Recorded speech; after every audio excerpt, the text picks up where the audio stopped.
This is World Talks. I'm Anna Kalczyńska. Good evening. Donald Trump has been elected the 47th President of the United States. What does Trump's return mean for Central and Eastern Europe? Joining me today is Aaron Korewa, Director, Atlantic Council, Center for European Policy, and we're still hoping to connect with the former ambassador to NATO, Director of Center of European Policy Analysis, Kurt Volker, but we'll see if that happens later.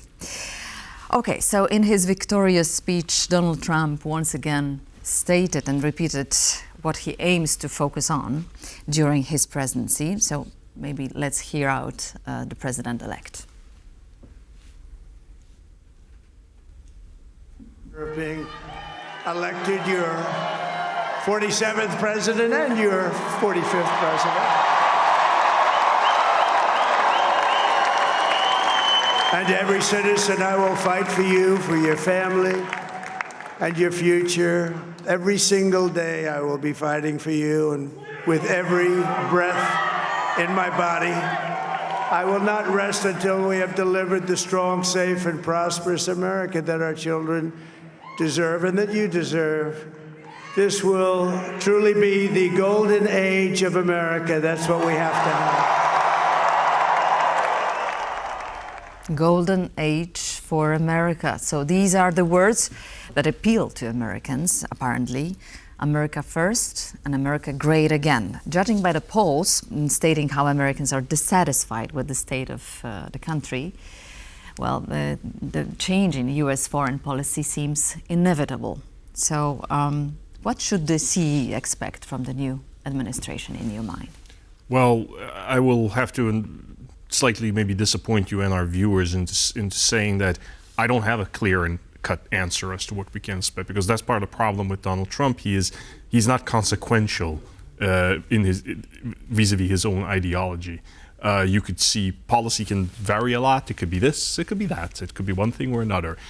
If we're looking at CE countries in general, there are some countries like Poland, which thanks to its high defense spending is in a pretty good position in terms of that it could perhaps show itself as a model of how NATO countries and European countries should look like.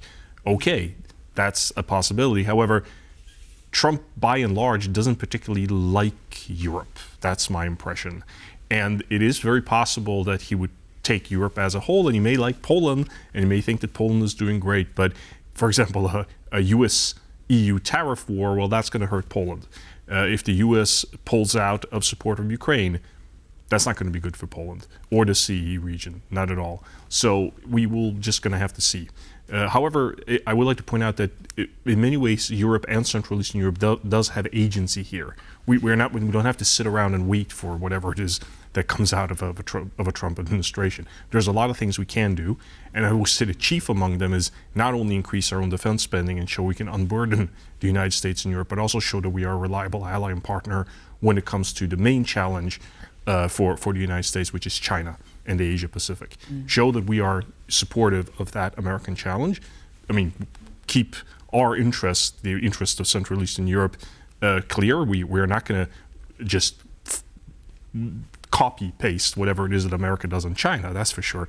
But we should, I don't think Europe fully understands and appreciate how across the board, this goes for both political sides in the United States, how big the sense of urgency when it comes to the rivalry with China is.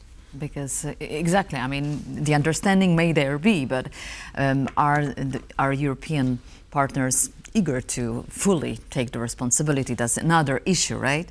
So let's think about for a moment about this influence that this choice, American choice, might be on our European allies here in Europe, and on the stance of defense and foreign policy as well. What do you think will happen in Europe? Well, I sincerely hope that Europe finally got the message that the old ways of doing things, of free riding and outsourcing a large chunk of Europe's security to the United States, is no longer going to work. Now, from an American point of view, if we have a little bit of self-criticism, we should remember that the United States designed a lot of NATO and the security arrangements in a way that gave America a huge role. So we can't just blame Europe for everything. I mean, if you take a country like Germany, let's be frank, we purposefully made that country remade it after World War II into a country that, rejects spending on military in a way that is maybe understandable, and it takes time to change. But my point being is that ship has sailed a long time ago. The message from the United States has been clear for quite some time, not just Donald Trump, but before Donald Trump, and Europe for a long time has ignored it. And I sincerely hope that the message has been delivered loudly and clearly. Things are going to have to change. Do you think that in Europe, the words of Donald Trump are really taken for granted? I mean, do the leaders of Europe understand what Trump is saying? I mean, do they believe in what he's saying? When he speaks regarding to Ukraine or to Putin, do they really understand the message? Well, it can be difficult to understand the message because, again, the message jumps around a lot. I mean, if you look at, it's not, for instance, that Trump and the people around him necessarily like Russia. It's just that they don't think that Russia is particularly important in the grand scheme of things. They look at the world and they say, well, again, our main challenge is China.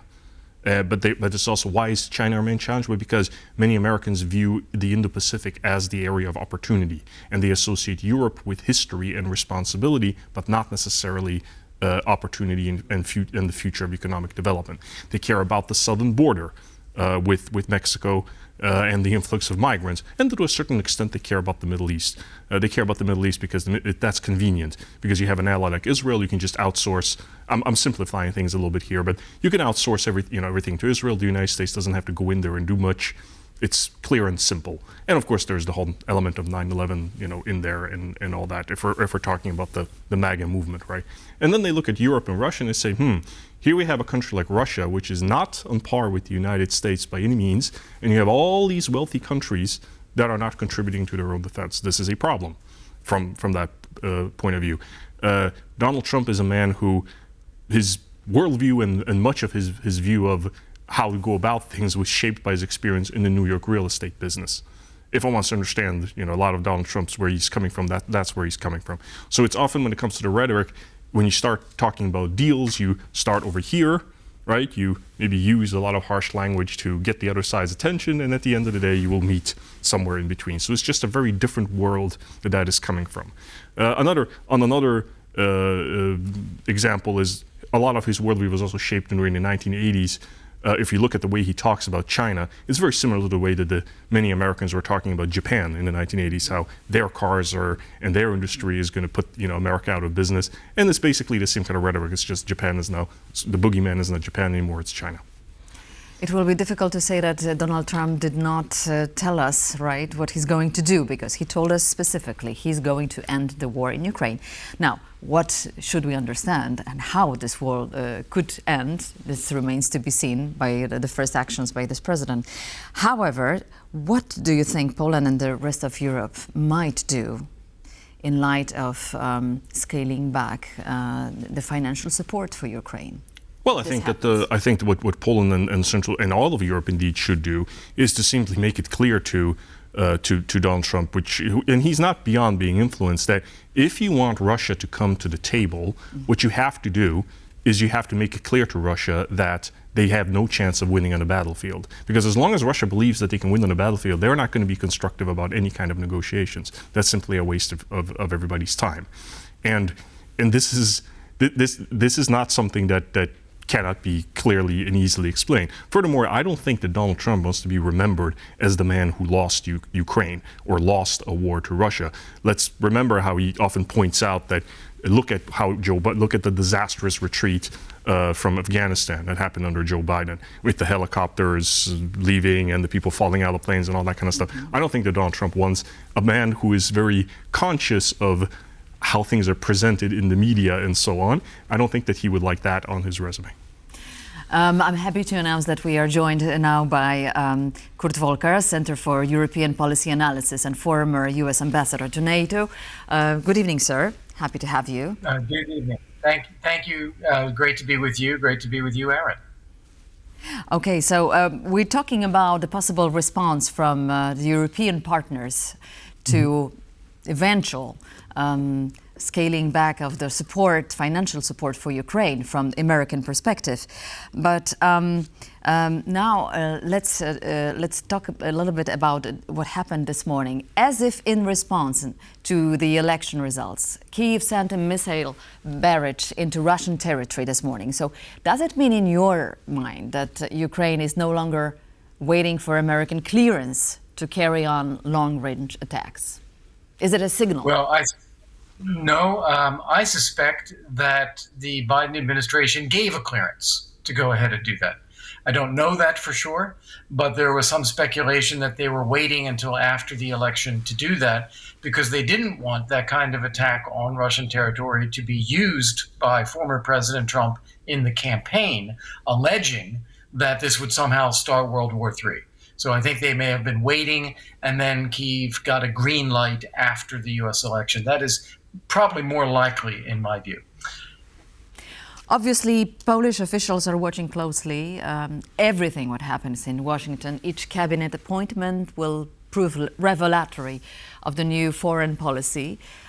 Early today, Minister for Foreign Affairs Radosław Sikorski seemed optimistic as to the prospects of cooperation with the new administration, but also revealed the necessity of taking the lead in Europe. Let's hear out Mr. Sikorski. The American people have made a decision and we respect it. Poland's foreign policy, which includes maintaining political contacts with both the Republicans and Democrats, continues. I thank both candidates for their commitments regarding Poland and for reaffirming our alliance. I'm in constant contact with top security officials in the Donald Trump camp. Europe urgently needs to take more responsibility for its security, including defense spending and migration policy. Poland is already doing what allies are yet to do. With good relations with the United States, Poland will lead the process of strengthening the resilience of the European Union.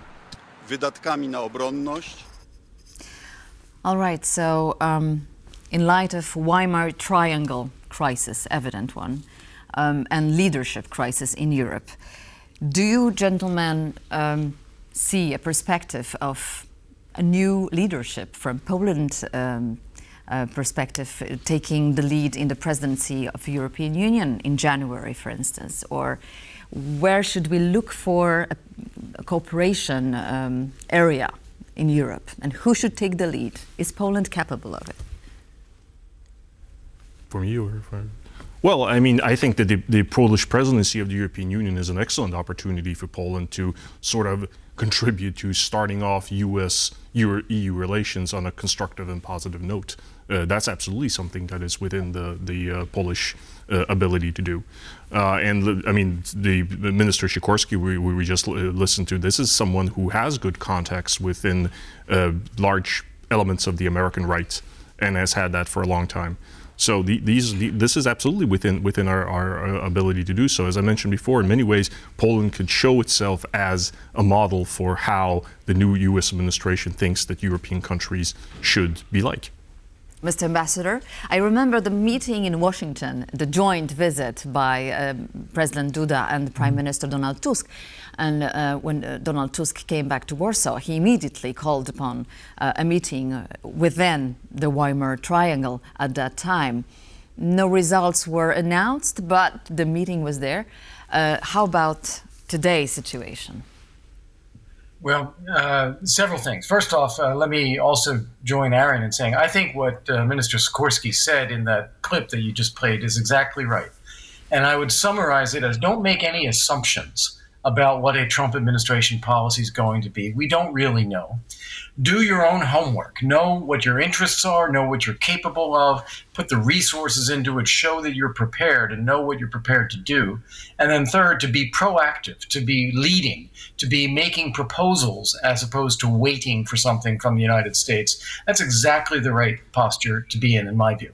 And related to that, on the earlier discussion you had about financing for Ukraine, I am not at all confident that there will be a decrease in Western or U.S. financial support and military support for Ukraine. I think it could actually be an increase, but in the form of loans rather than the form of aid. So that is something to watch out for. As for the Weimar Triangle, I think what we're seeing is some domestic political changes in all three of the countries.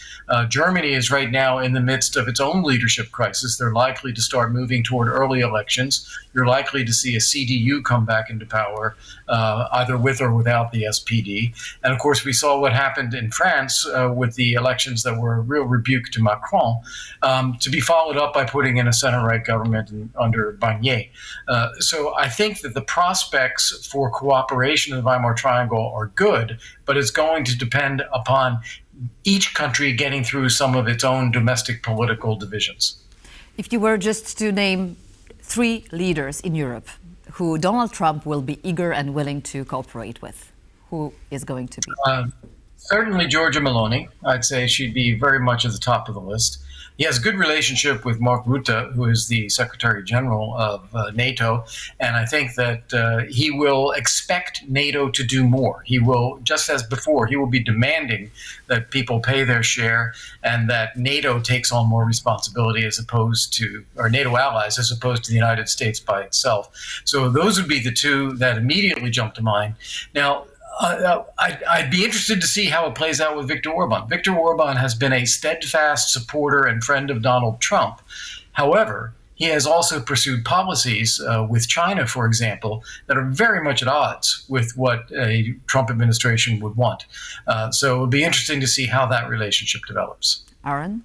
Well, I think Mr. Volker is exactly right. I think that Mark Rutte, in many ways, the reason why he eventually came out as the Secretary General of NATO was because he had a reputation for someone who was good in handling people of Donald Trump's sort of ideological persuasion or ilk, if you want to call it that. I think there was a sort of preparation for it.